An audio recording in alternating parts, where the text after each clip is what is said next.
Well, hello, everybody. This is Michael Sishan, Chief Marketing Officer at One Cosmos. I'm here today with Jay Bhaskar. Jay is a Director of our Solutions Engineering. I've invited Jay to talk about deploying passwordless authentication across a diverse IT environment. Jay, you're joining us from Pune, India this morning, so thank you very much for taking time. Thank you. Thanks for having me. Yeah. Yeah. So, can you talk a little bit about the enterprise environment today and some of the challenges in deploying passwordless solutions? Are there gaps in this approach? Absolutely. So when you take large organizations, these mega organizations, right? So there are a lot of solutions that are in play. So you have solutions that take care of how the identity starts, right? So you have the provisioning platforms that create identities or takes the identity through its life cycle. And you have governance platforms. You have authentication platforms, authorization platforms, right? So there are many solutions that are in play, right? And we need to make sure that any point a user tries to access something, the user is authenticated, right? So uh, there needs to be a way a user can securely authenticate, be it just a Windows authentication, opening up your laptop or your Mac, and from there you're firing up your VPN. There you're authenticating again, right? And then you are going onto a browser to access a cloud application. Again, the user's identity needs to be verified there as well, right? So there needs to be a way to identify the user securely and authenticate the user, and all needs to be done in a manner that is more secure. And to reduce the use of passwords, we need to have a platform that can address all of these different endpoints, right? So anything the user touches, the solution needs to have a way to accommodate a passwordless authentication for the user without compromising on the security.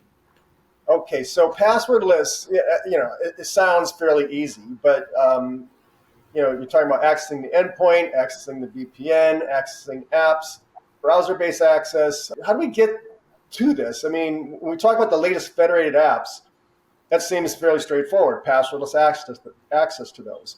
But we're talking about environments that have been over decades. So what are some of the thorny issues that you have to deal with? Absolutely. That's a great question, right? So if you're a small organization that started in 2014, security is easy for you to implement, right? So you take a particular identity as a service vendor, you create your identities there, and then you get single sign-on to all the apps. Every apps that you use are probably cloud apps that do modern SSO, modern ways of doing governance. But if you're an organization that has been there for decades, you still probably have mainframes. You still have legacy applications that just does form-based authentication.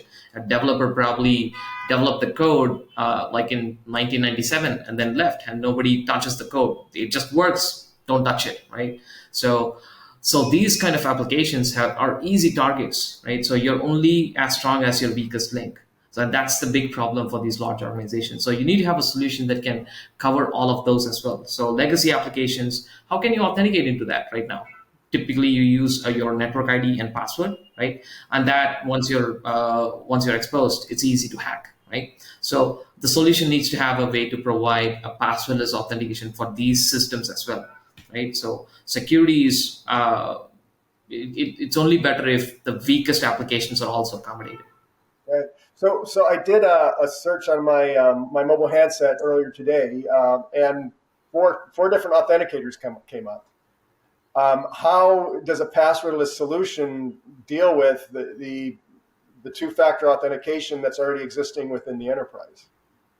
That's a great question. So we speak to a lot of organizations that are like Fortune 100, right? And a lot of these organizations have an existing two-factor solution already, right? And we have seen in scenarios where there is a big push or an appetite for using a modern passwordless authentication platform, but they still have some legacy 2FA platform, right? So what we're seeing is some organizations have gone through uh, this process of acquiring a modern solution, but what they ended up seeing is that this modern application, the modern passwordless platform, was not supporting all endpoints. It supports some cloud apps, it supports some OS authentications, but it doesn't do some thick clients, for example, or legacy applications. So what the organizations are forced to do is to have two separate sort of authentications. One is using the legacy 2FA, one is using modern MFA, right? So the risks there are twofold. One is you have split scenarios. So you have one set of applications using a less secure legacy 2FA and one set of applications that use a more secure way of authentication. But attackers go for the least resistance, right? So they will always choose the easiest way to get in, right? And then once they're in, they can do some lateral movement. Got it. Got it. So biometric authentication is now, getting quite a bit of airplay. Do Does biometric authentication also have security gaps? Biometrics, yeah, you can. I mean, as a security professional, I would never say anything is the most secure and can never be hacked, right? So, if you look at the passwordless, where it came from, right? So the passwords have been in use for like since 1960s, right? And then the OTPs came about in like the late 90s, and they were mainstream by early 2000s, right?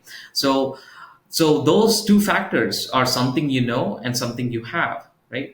But if you look at the most secure way to do authentication, which is biometrics, and we knew it all along, it's not that we didn't know it. So we humans knew it all along that something you are using biometrics is the most secure one.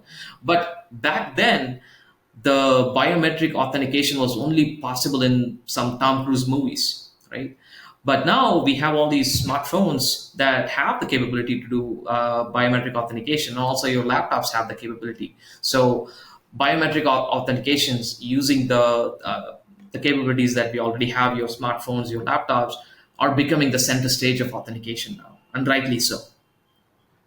The reality is that some of these systems, you mentioned mainframes, these systems are not going passwordless, not anytime in probably our future. So Yes. what does biometric authentication or any of this passwordless authentication have to do with these systems that cannot go passwordless? Good question, right? So you're still going to be stuck with some applications that will force you to use passwords to authenticate, and they can never be compatible with any kind of passwordless way to authenticate, right?